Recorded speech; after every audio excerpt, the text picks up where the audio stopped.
When German engineers first laid eyes on the captured American P-47 Thunderbolt, they didn't know what to make of it.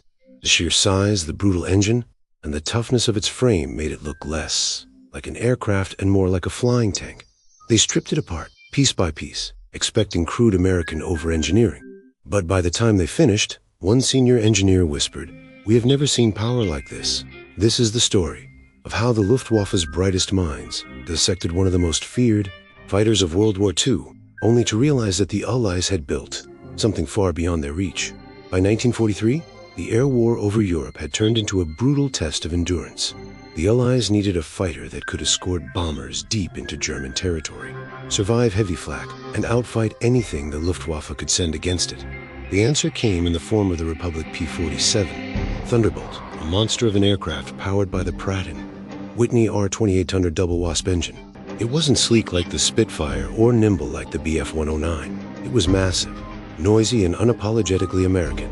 But behind that bulky fuselage lay one of the most sophisticated designs of the entire war. In late 1943, near Normandy, a P-47 pilot crash-landed after combat damage. The German recovery teams quickly secured the wreck and transported it to a Luftwaffe technical evaluation center. It was a rare prize, an intact Thunderbolt. For German engineers, this was an opportunity to uncover the secrets behind the unstoppable Jug, as Allied pilots called it. Their first impression? Shock. The P-47 was enormous. It weighed nearly twice as much as a Bf-109. Yet somehow it performed like a fighter. Its airframe looked absurdly thick, but when the engineers studied it closer, they realized every curve, every rivet, every vent served a purpose.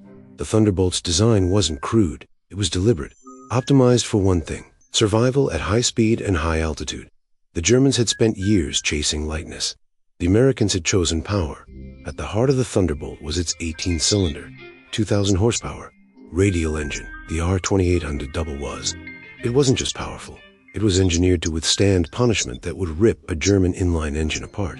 When the Germans dismantled it, they found multiple redundant systems, dual magnetos, advanced supercharging, and an ingenious turbocharger mounted in the tail section, something unheard of in European aircraft. This turbocharger allowed the P-47 to maintain full power even at extreme altitudes, where Luftwaffe fighters struggled for breath. The engineers realized that the Americans had mastered industrial reliability. While Germany built engines for maximum performance, the US built them to run endlessly under stress. One German report allegedly described the system as a marvel of practicality and raw force. Then came the armor. The cockpit was protected by thick steel plates and bullet-resistant glass. Hydraulic lines were doubled, control cables tripled. Even the fuel tanks were self-sealing and filled with inert gases to prevent explosions. The Thunderbolt was built to bring its pilot home, no matter how many holes it took. German mechanics joked that it looked like a tank with wings, but soon that joke turned into reluctant admiration. This aircraft could dive at over 500 miles per hour, faster than any German fighter without tearing its wings off. Compared to the Bf-109 or FW-190, the P-47 was in another league of durability. The 109 was nimble, yes, but fragile. Its liquid-cooled Daimler-Benz engine could be killed with a single bullet to the coolant line. The Thunderbolt's air-cooled radial? It would keep running even with cylinders shot out. German pilots soon learned that shooting down a Thunderbolt was nearly impossible unless you caught it by surprise. Even then, its dive speed and climb power often let it escape. After reassembling the captured Thunderbolt, German test pilots took it up for evaluation flights. They expected sluggish handling. Instead, they found a surprisingly stable and responsive machine, especially at high altitude. One pilot recorded in his report that the Thunderbolt climbs like a rocket and dives like a stone, but never breaks.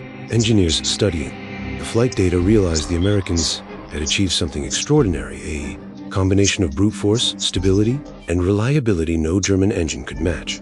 Inside Luftwaffe headquarters, the analysis sent shockwaves. By 1944, the Allies were fielding thousands of Thunderbolts, escorting bombers all the way to Berlin and back. German pilots complained that the P-47s couldn't take punishment that would have destroyed any German fighter, and when they dove, nothing could catch them. For the first time, German engineers began to understand that the war of innovation was already lost. The United States had not only the materials and manpower, but the industrial philosophy to produce power at scale. The P-47's legacy wasn't just in its victories. It reshaped aerial warfare. Its design philosophy influenced post-war jets and future ground attack aircraft. The Thunderbolt's sheer toughness inspired the engineers, who would later build the legendary A-10 Wardog, another American beast famous for surviving impossible damage. For the Luftwaffe engineers, that captured Thunderbolt became a symbol of everything Germany could not match: mass production, mechanical reliability, and engineering that valued pilot survival above all else. When the war ended, some of those same German engineers joined American aerospace firms under Operation Paperclip. Many later admitted that the Thunderbolt had changed the way they viewed aircraft design. The P-47 wasn't beautiful, but it was brutally effective. It embodied a different kind of genius, one rooted not in elegance, but endurance. And as those German engineers packed up their notes, one of them quietly said what every man in that hangar was thinking. This aircraft was not built to impress. It was built to win.